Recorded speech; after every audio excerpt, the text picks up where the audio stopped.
नमस्कार दोस्तों, आप देख रहे हैं द हिंद 24 न्यूज। मैं हूं आपके साथ एकांशा सोनी। चलिए नजर डालते हैं आज की मुख्य खबरों की ओर। অবশেষে সিবিআইয়ের জালে সন্দীপ ঘোষ দুর্নীতির অভিযোগে তাকে গ্রেফতার করা হয়েছে। এই যে দুর্নীতির অভিযোগ, তিনি দুর্নীতি করেছেন, এটা নতুন নয়। 2021 সাল থেকে এটা শুনে আসছি। 2023 সালে আরজি করের একজন শীর্ষস্থানীয় অধিকর্তাও বিভিন্ন দপ্তরে সন্দীপ ঘোষের এই দুর্নীতির অভিযোগ দায়ের করেছিলেন। মুখ্যমন্ত্রী নিজের দপ্তর থাকার পরও কেন এতদিন তদন্ত করা হয়নি? কেন সন্দীপ ঘোষ মহাশয়কে বারবার আড়াল করার চেষ্টা হচ্ছে? কি স্বার্থ এখানে লুকিয়ে আছে? কেন এই তদন্ত করা হয়নি?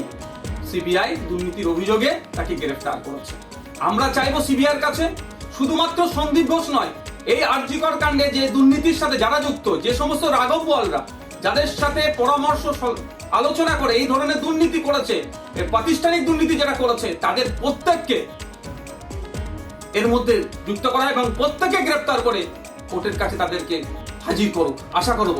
আর আমরা বারবার বলে আসছিলাম, তিলোত্তমার ধর্ষণ হত্যার শুধু নয়, এর পিছনে গভীর রহস্য লুকিয়ে আছে। আমার তিলোত্তমা দিদি নিশ্চিতভাবে এই দুর্নীতিগ্রস্ত নেতাদের, দুর্নীতিগ্রস্ত মানুষদের কিছু রহস্য রাজ জানতে পেরে গিয়েছিল, সেই জন্যই তাকে ধর্ষণ করে নৃশংসভাবে হত্যা করা হয়েছে।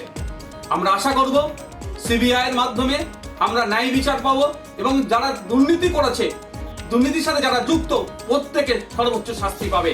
আর একটা প্রশ্ন তুলি এখানে সিবিআইয়ের কাছে জানতে চাইছি, বাংলার মানুষ জানতে চাইছে, এই ক্ষেত্রে ধর্ষণ এবং খুনের ক্ষেত্রে তিলোত্তমার সন্দীপ ঘোষের কি ভূমিকা ছিল? তার এখানে তিনি কি মাস্টার মাইন্ড প্লে করেছেন বা কি ভূমিকা তার ছিল খুন হয়ে যাওয়ার পেছনে বা ধর্ষণের পেছনে? সেটাও দ্রুত জনমানুষে আনুক। আগামী 5 তারিখে সুপ্রিম কোর্টে মামলা আছে, আমরা তাকিয়ে আছি সিবিআই এর পক্ষ থেকে সুপ্রিম কোর্টে কি সমস্ত ডেটা সেখানে সাবমিশন করে, তার উপর আমরা লক্ষ্য করছি। আমরা বাংলার মানুষ অধীর আগ্রহে অপেক্ষায় আছি। জাস্টিস ফর তিলোত্তমা কোনোভাবেই এই আরজি করের যে ঘটনা ঘটেছে মেনে নেওয়া যাচ্ছে না, মেনে নেওয়া যাবে না। আগামী দিনে এই ধরনের কোনো না ঘটনা ঘটে, তার জন্য রাজ্য প্রশাসন, সিবিআই এবং কেন্দ্র সরকারকে আরো সক্রিয় হতে হবে। ऐसे ही तमाम खबरों के लिए जुड़े रहिए द हिंद 24 न्यूज के साथ।